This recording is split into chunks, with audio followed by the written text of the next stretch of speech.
February 1957, a 31-year-old man known by friends as Larry went fishing on a boat in Lake Erie but never returned. His boat was found in surprisingly good condition the next day, but there was no Larry in it. For 2 months, rescuers combed the entire area, even extending the search to neighboring towns, but they found nothing. The case was eventually closed, and Larry was officially declared dead at the insistence of his wife, who needed the closure. But 8 years later, Larry was discovered in Nebraska, living an entirely different life and with no recollection of ever being Larry Bader. He had remarried and even had a kid under a new identity, Fritz Johnson. His disappearance and strange reappearance has remained an unsolved mystery for years, and he is remembered as the man who lived 2 lives. Growing up, Lawrence Bader, Larry, was a cookware salesman in Akron, Ohio. Growing up, Larry dreamt of becoming a dentist like his father, but his poor grades hindered that dream. At the age of 18, he dropped out of high school and enlisted in the Navy during the Second World War. There, he served for 2 years before leaving to pursue higher education. He enrolled himself at the University of Akron but only lasted 1 semester before dropping out again, finally accepting the fact that he just wasn't cut for school. In 1952, he met his wife, Mary Lou, and the two got married and settled down in Akron, Larry's hometown. Everything went smoothly for them, with Mary teaching at the Children's Hospital and him working as a cookware salesman for the Reynolds Metals Corporation in Akron. In his spare time, he loved fishing and was also a skilled archer. His friends knew him as a beer-drinking family man everyone loved to sit with and listen to. A few years after their marriage, the couple had 3 kids, and Mary was pregnant with their 4th.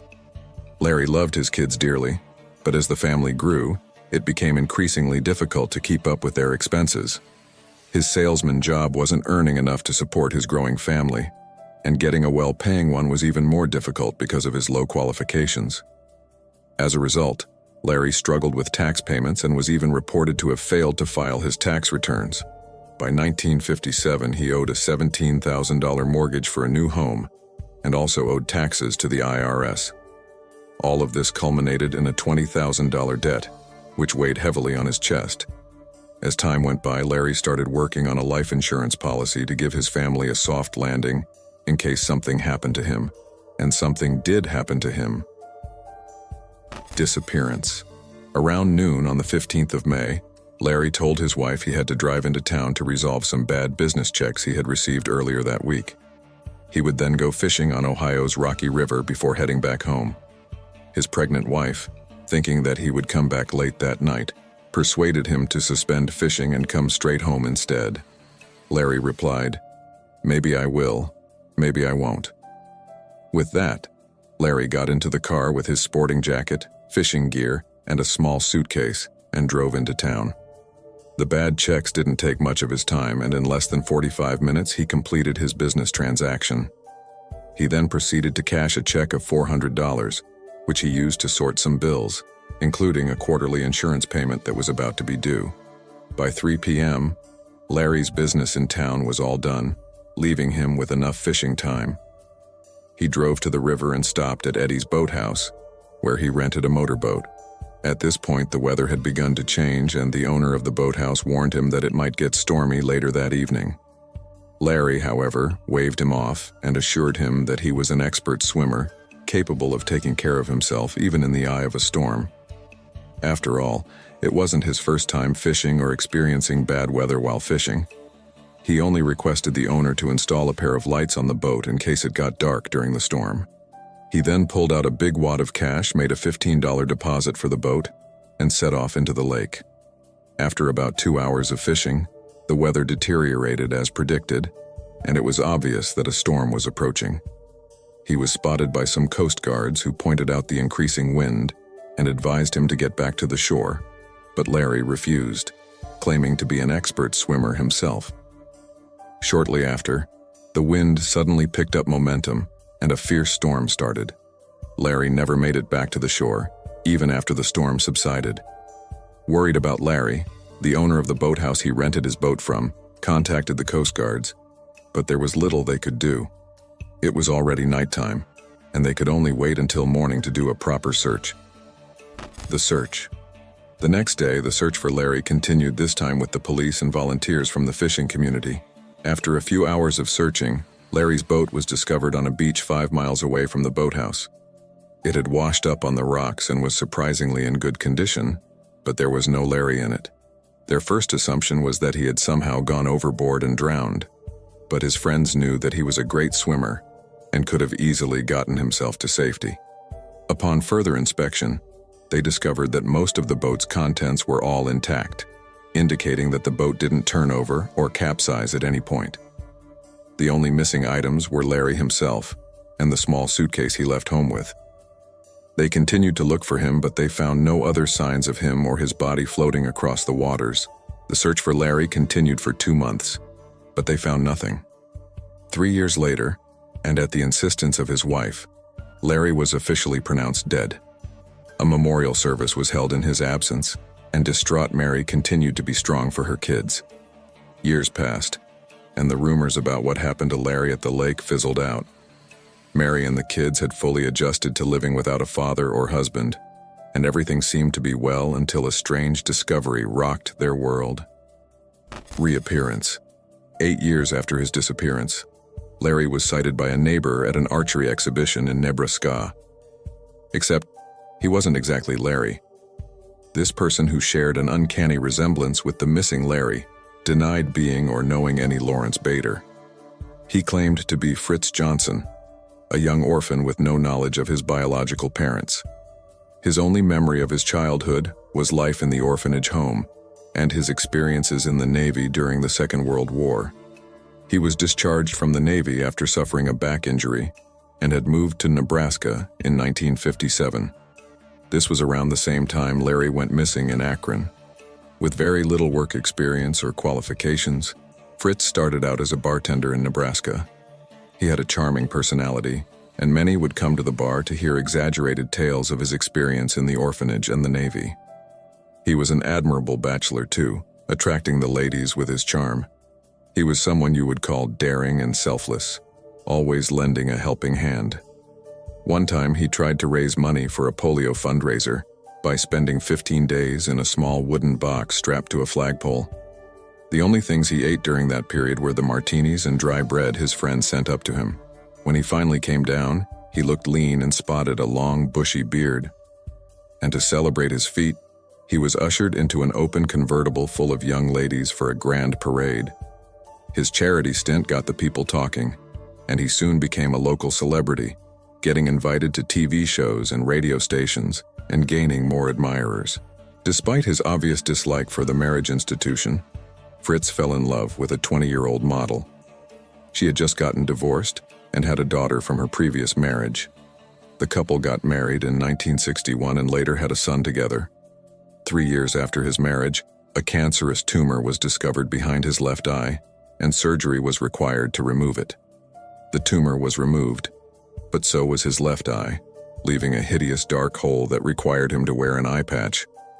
Fritz's eye loss made him look spooky, but he never let that suck the joy out of him.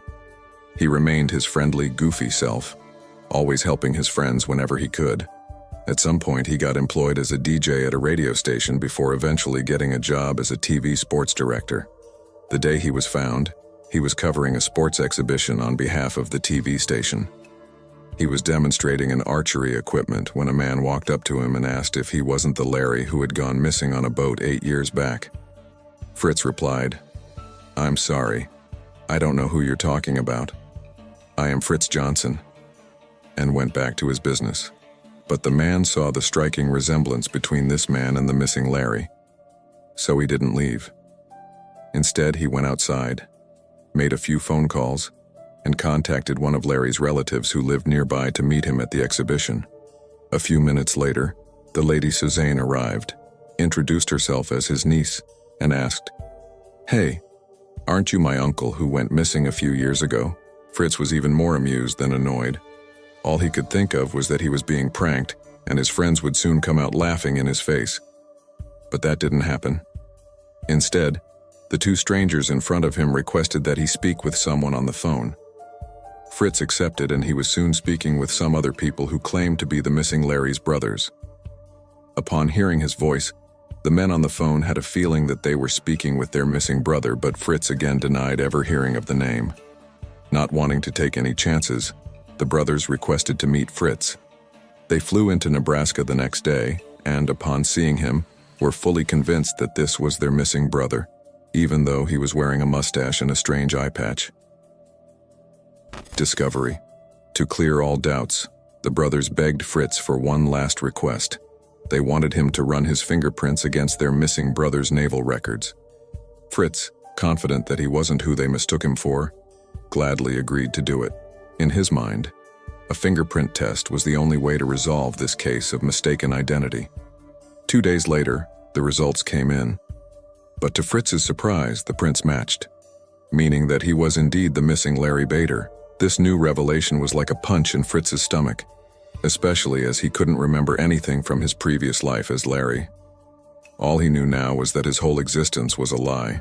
His childhood memories, his experience in the Navy, none of it was real.